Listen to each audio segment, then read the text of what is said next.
The morning my husband was buried, my son was eating birthday cake. I don't say that to be dramatic. I say it because it's the truth, and the truth is the only thing I have left that nobody can take from me. Harold and I had been married for 41 years. 41 years of 5 a.m., alarm clocks, of bad coffee that I never learned to make right, of building Whitmore Logistics from a single leased truck and a prayer into a company with 11 regional hubs and 437 employees. Harold used to joke that the business was our third child. Some days I think he loved it more than he loved either of the other two. He passed on a Tuesday. September. The maples outside our bedroom window had just started turning, and I remember thinking, when the hospice nurse told me he was gone, that Harold always did have good timing. He hated summer heat. The funeral was scheduled for that Friday. I called my son Philip on Tuesday evening. He answered on the third ring, which already told me something, because Philip always answered on the first ring when he thought there might be money involved. Mom. His voice was careful, measured, the way it always got when he was calculating something. Your father is gone, I said. I didn't dress it up. Harold wouldn't have wanted me to. There was a pause. Not a grief pause. Not a grief pause. I've heard grief pauses. This was a thinking pause. I'm so sorry, Mom. I really am. And then, after barely a breath, what did the estate attorney say? I told him we would handle all of that after the service.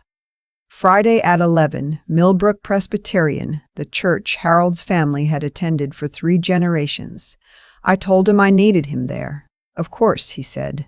Of course I'll be there. He was not there. I stood at the front of that church beside Harold's casket, shaking the hands of 437 employees and their spouses and their children, and Philip was not among them. His wife Serena was not there either. My daughter-in-law, who had spent 11 years calling me every birthday and every Christmas asking, very sweetly, very warmly, whether Harold and I had updated the estate plan recently, whether we'd thought about the tax implications of various structures, whether we had considered setting up trusts. By 2 p.m, I had my answer about where they were. It was our neighbor Gwen, sweet woman, shouldn't have said anything but couldn't help herself, who showed me the Instagram post. Serena's account, a photo of a 4-tiered cake with gold lettering. Birthday queen. 38 and thriving. Philip standing behind her with his hands on her shoulders, grinning like a man without a single care in the world. The location tag said Napa Valley. The geotag timestamp was 12:44 p.m. His father's funeral had started at 11. I handed Gwen back her phone, thanked her for the casserole she brought, and went to find Harold's attorney. His name was Stuart Abrams. He'd handled Harold's legal affairs for 22 years, and he had the kind of face that gave nothing away, which I had always appreciated. He was standing near the back of the reception hall, holding a cup of coffee he hadn't touched. We should talk, I said. He nodded once. I was thinking the same thing. We met in his office the following Monday. Harold had told me 2 months before he died that he had made some changes to his estate documents. He told me in the way he told me most important things, quietly, without ceremony, while we were doing something ordinary. We'd been watching the evening news. He muted the television and said, "Eleanor, I need you to know I've updated things with Stuart. There's a provision now. I want you to understand it before it matters." I told him I didn't want to talk about it mattering. He said, "I know, but we're going to." So he explained it to me. The Whitmore Family Trust, which held the controlling interest in the company, had been amended to include what Stuart later called a conduct and character clause. The clause was straightforward. In the event of Harold's death, any beneficiary who failed to demonstrate what the document called basic filial duty, as evidenced by their presence at or engagement with Harold's final arrangements, barring documented medical emergency or unavoidable circumstance, would have their interest held in suspension for a period of review. During that period, I, as the surviving trustee, held sole discretion over distribution, In plain English, if you couldn't be bothered to show up when your father was buried, you didn't automatically get a check. Harold had been watching Philip for years, much longer than I had let myself watch. That's the thing about being a mother. You hold on to the version of your child that existed before the world got to them. Harold didn't have that same blind spot. He loved Philip, but he saw him clearly. He'd seen him clearly since the night, 12 years ago, that Philip had called asking Harold to quietly make a business problem disappear. Harold had made it disappear, and he'd paid dearly for it, and he'd never said a word to me about the details. I only learned the shape of it after Harold got sick and started talking more freely about the things he'd kept quiet. He's not a bad person, Harold told me once, but he makes bad choices and then he finds someone else to carry the weight. I won't be there to carry it anymore. You shouldn't have to either. I sat across from Stuart that Monday morning in a black dress I'd worn to 3 funerals in the past decade and listened to him read the clause aloud. When he finished, he looked up at me. "Mrs. Whitmore," he said, "as the surviving trustee, you have the authority to invoke this provision. You also have the authority not to. That decision belongs entirely to you." I'd been up since 4 that morning. I'd made coffee in the same pot Harold and I had bought at a Walmart in 1987. Still worked perfectly. And I'd sat at the kitchen table and I'd thought about my son as a 7-year-old boy who used to bring me dandelions from the backyard like they were roses. I thought about him at 22, starting his first job, calling me nervous and excited. I thought about the person he had become. Slowly, so slowly, I'd missed most of it happening. I thought about Serena's birthday cake with its gold letters. I thought about Harold's casket. "Invoke it," I said. Stuart nodded. He didn't look surprised. Philip called that same afternoon. Stuart's office had sent formal notification. "Mom." His voice was different this time. No calculation, just a cold, flat anger he wasn't bothering to disguise. "What is this? It's what it says it is. You're suspending my inheritance because I wasn't at the funeral? Are you serious? Serena's birthday was planned for months. We had flights, hotel reservations. Do you know what last-minute cancellations cost?" I let him talk. I'd learned a long time ago that when Philip was angry, the best thing to do was let him exhaust himself. He went on for several minutes. He used the word unfair 4 times. He said that Dad would have understood. He said that I was punishing him for something that wasn't even a real infraction, just a scheduling conflict. "Philip," I said when he finally ran down. "What?" "Your father was in that church on Friday. 400 people came to say goodbye to him. Your wife was posting photographs of herself in Napa." Silence. "I'm not angry," I said, and I meant it, strangely enough. The anger had burned off sometime around 3 in the morning. What was left was something quieter and sadder. I'm just not pretending anymore. I've been pretending for a long time. "So that's it? You're cutting me off?" "I'm not cutting you off. The trust is under review. Stuart will be in contact about the timeline. I'm calling my own attorney." "That's your right," I said. "Goodbye, Philip." He did call an attorney. His attorney sent letters. Stuart responded to the letters. This went on for about 6 weeks and accomplished nothing because Harold had been a meticulous man and the documents were ironclad. The conduct clause had been written and witnessed and notarized with the kind of thoroughness that comes from 22 years of working with the same trusted attorney. Philip's attorney made noise about contesting, and then, after reviewing everything carefully, apparently advised him that contesting would be expensive and almost certainly futile. The letters stopped. In the meantime, I had been learning to run a company. I want to be honest about this. I was not prepared. Harold had always consulted me, always valued my instincts, but the day-to-day operations had been his world. I knew the culture of Whitmore Logistics. I knew the people.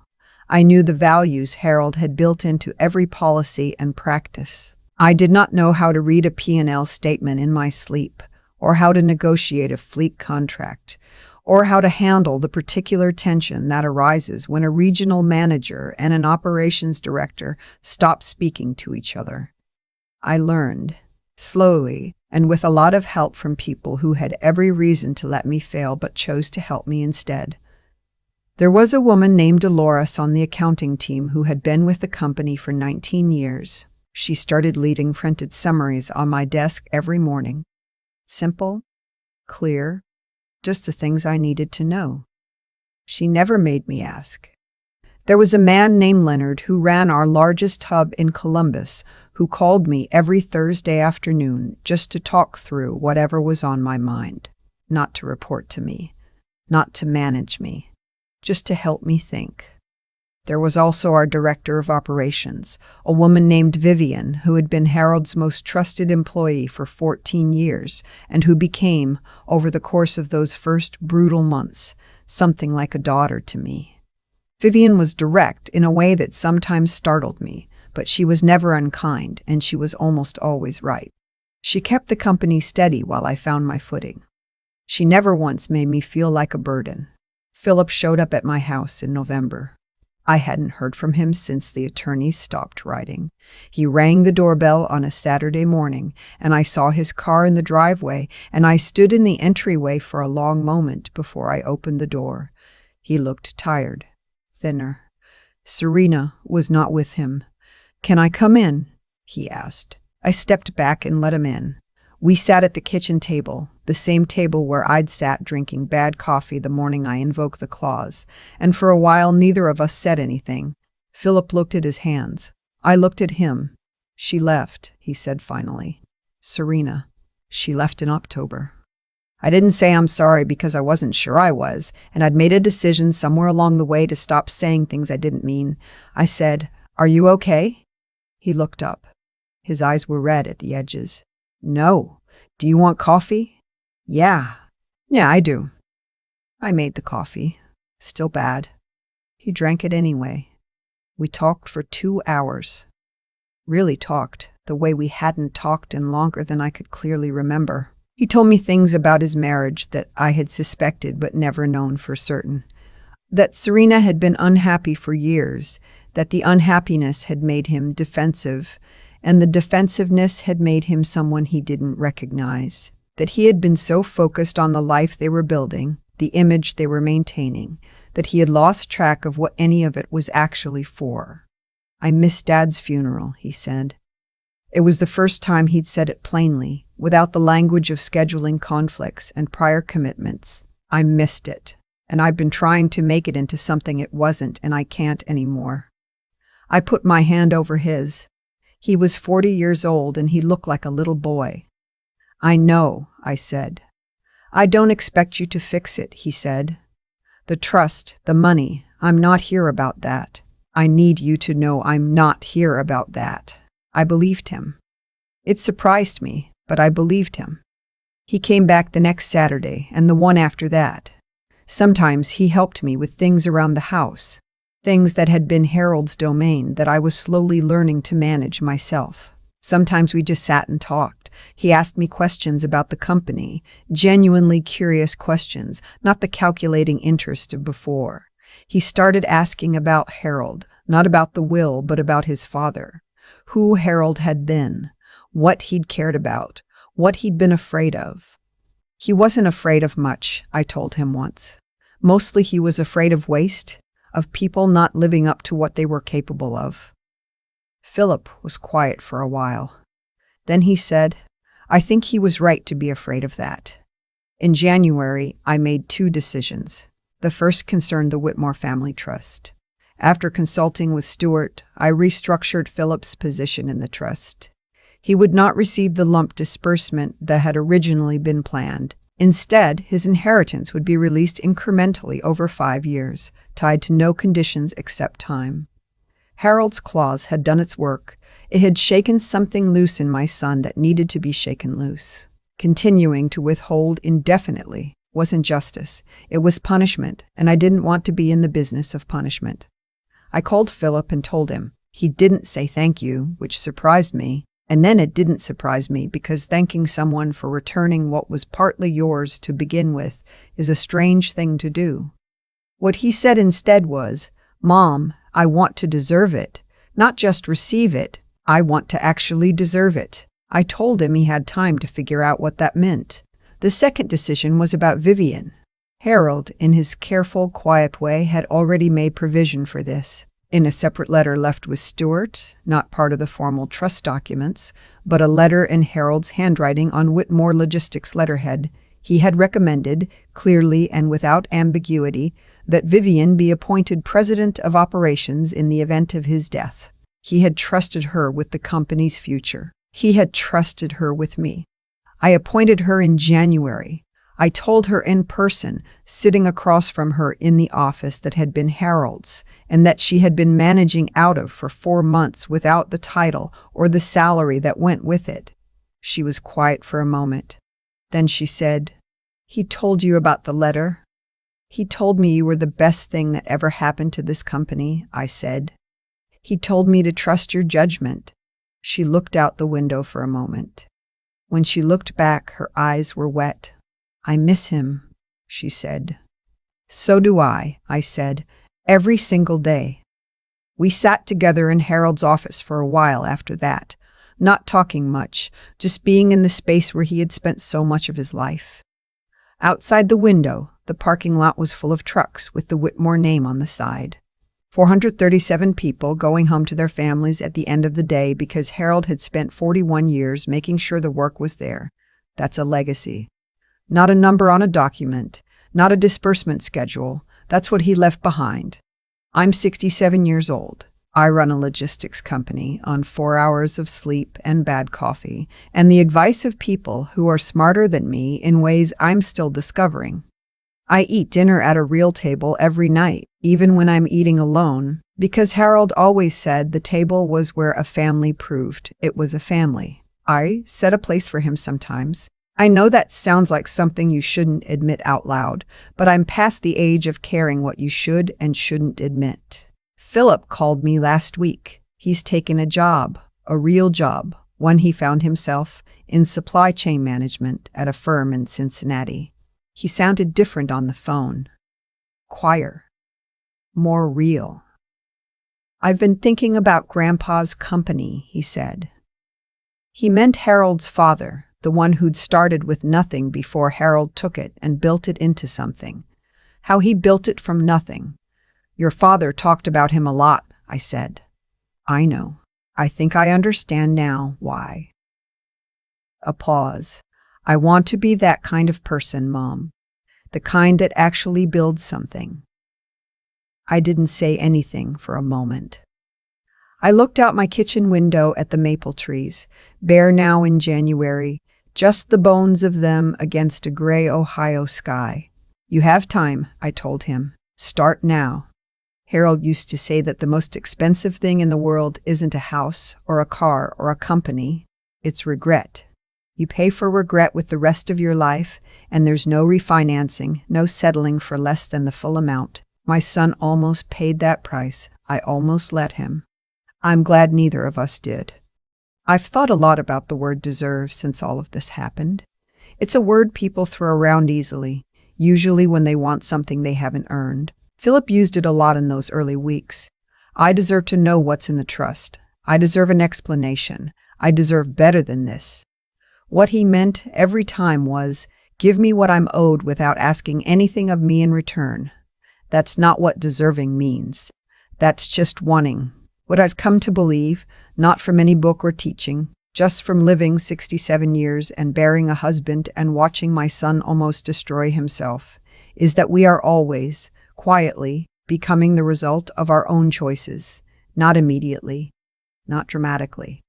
It happens the way erosion happens, so slowly you can't see it day to day, and then one morning you look at the landscape and it's completely different from what it was. Philip didn't become who he was in Napa Valley that Friday. He became that person over years of small choices to prioritize comfort over presence, image over substance, what things look like over what they actually were. The funeral was just the moment when all of it became impossible to ignore. And I had made my own slow choices too. I had chosen, year after year, to look away, to smooth things over, to tell myself that the version of my son I remembered from when he was young was the real one, and the man who asked about estate plans at family dinners was just a phase, just stress, just temporary. That willful blindness was its own kind of failure. It didn't help Philip. It just let both of us get further from the truth for longer. Harold saw it more clearly. Harold always did. He built that conduct clause into the trust, not out of cruelty, but out of the same principle he'd built the entire company on, that what you do when no one is watching, when there's nothing immediate to gain, is the only honest measure of who you are. Showing up to a funeral doesn't earn you anything. There's no reward for it. You go because the person mattered. You go because some things are simply what you owe the people who loved you. Philip couldn't do that, and Harold, quietly and without anger, had arranged things so that the consequences would be real. That's not punishment. That's just how life actually works, when no one steps in to soften it. What gives me something close to peace is watching Philip now. He's not fixed. I don't think people get fixed. I think they get more honest, which is harder and more useful. But he's asking different questions. He's thinking about what he's building instead of what he's owed. He called me last week and talked about his grandfather's company, the way Harold used to talk about it, with something like reverence. Not for the money, for the work. For what it meant to create something that outlasts you. That's the thing about integrity and hard-won wisdom. You cannot inherit them. You cannot have them transferred into your name at a lawyer's office. You build them yourself, one choice at a time, usually in moments when it would be much easier to do something else. Philip is learning that now, later than he should have. But he's learning it. I still set a place for Harold at dinner sometimes. I'm not ashamed of it. He spent 41 years at that table, and his absence has a shape and a weight that doesn't go away just because time passes. But I've stopped waiting for things to go back to the way they were. They won't. What I have instead is something I didn't expect. A son who is, for the first time in a long time, trying to be worth knowing. A company full of people who show up every day because Harold made it a place worth showing up to. And a quiet, clear sense that I did right by the man I loved. That's enough. Most days, it's more than enough.